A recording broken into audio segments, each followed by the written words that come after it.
Juga kita simak juga bersama bahwa The Fed tampaknya mengindikasikan akan cukup sulit inflasi untuk ditaklukkan sehingga potensi untuk pemangkasan suku bunga acuan The Fed tampaknya akan sirna di tahun ini. Silakan Pak Raden. Ya, memang kecenderungan yang disebutkan Mbak Sasa tadi untuk higher for longer itu menjadi nyata ya. Jadi kita ingat sempat memang semua kita menganggap higher for longer. Tapi kemudian market itu merubah persepsi seakan-akan ternyata inflasi ini bisa diatasi dan kemungkinan ada penurunan. Ya. Dan kemudian berbalik lagi ya, ekspektasi itu berbalik kembali di bulan April menjadi kayaknya ini kembali akan sangat sulit buat The Fed untuk menurunkan suku bunga. Jadi terjadilah perubahan ekspektasi itu dan mengakibatkan hampir seluruh mata uang di dunia mengalami depresiasi dan kemudian disebutkan bahwa kelihatannya tahun ini tidak akan ada kemungkinan penurunan suku bunga atau kalaupun ada penurunan suku bunga mungkin hanya satu kali di bulan Desember yang akan datang. Artinya kalau kita lihat itu tahun 2022 pemerintah di Amerika atau The Fed itu menaikkan suku bunga dari 0,25 terus dalam 1 tahun, terus tiap pertemuan bahkan ada 25 basis point, kan kemudian naik menjadi 5,25, 5,5. Dan dia akan bertahan di sana mungkin 1 tahun lagi. Ini kan higher for longer ini. Nah, tren ini memang membuat seluruh dunia terkena. Ya faktanya bahwa Amerika masih adik kuasa di dalam ekonomi, di dalam currency itu sudah jelas gitu. Jadi seluruh mata uang dunia juga terkena, termasuk Indonesia.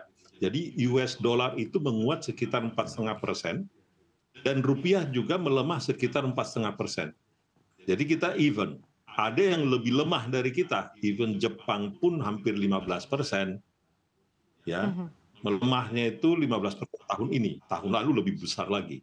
Jadi itulah faktanya yang kita hadapi sekarang. Nah, ini yang harus menjadi challenge buat kita semua. Ya. Dalam situasi seperti ini, apa yang harus direspon oleh banyak negara.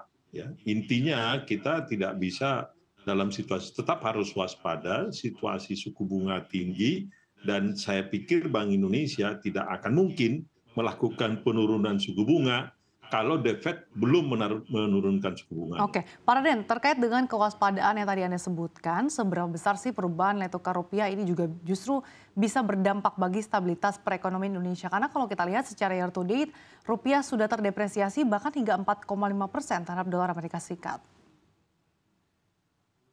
Ya, itu yang saya katakan tadi. Memang faktanya bahwa Amerika currency dari Amerika itu masih sangat dominan, iya, ya, dan Indonesia terpengaruh oleh itu dan seluruh negara dunia.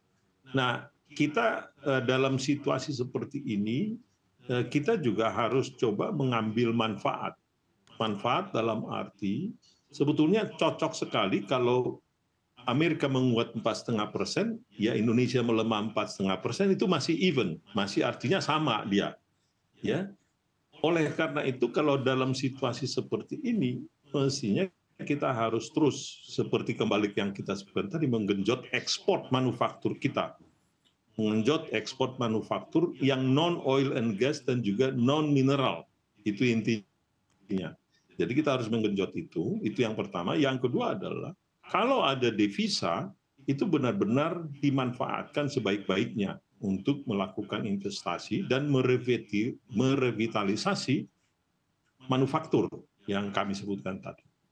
Nah itu kalau dampak daripada rupiah ini melemah, itu biasanya akan berdampak kepada impor, berdampak juga kepada harga-harga impor kita akan naik sehingga dia akan berpengaruh kepada inflasi.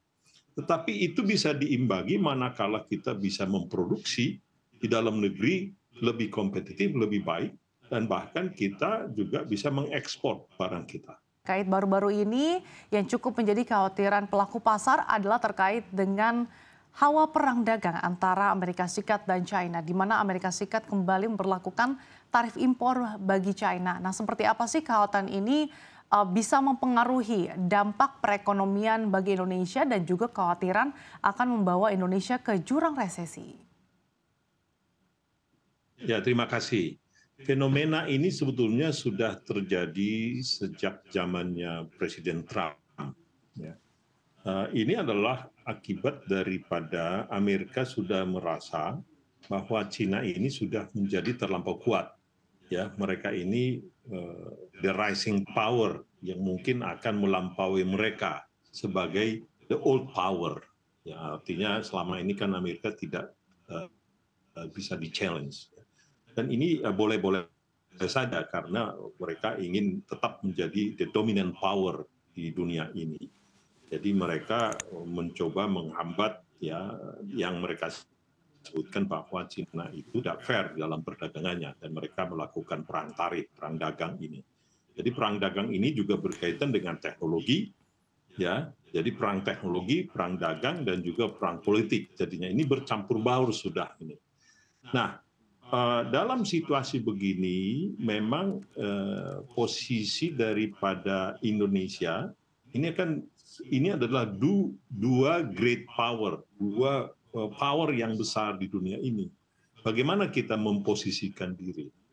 Tadi disebutkan bahwa akhirnya Amerika mengimpos tarif yang besar sekali. Intinya mereka sepertinya anti Cina lah dari sisi perdagangan, sisi ekonomi. Dan ada kecenderungan sekarang Amerika itu mencoba berteman ya dengan banyak negara, mencoba supaya mereka mengurangi ketergantungan mereka ke Cina, mereka mendiversifikasi sumber-sumber dari supply yang masuk ke Amerika. Ya, jadi ekspor dari Cina turun seperti contohnya sekarang yang kita lihat, tapi ekspor dari Meksiko, ekspor dari Vietnam itu naik.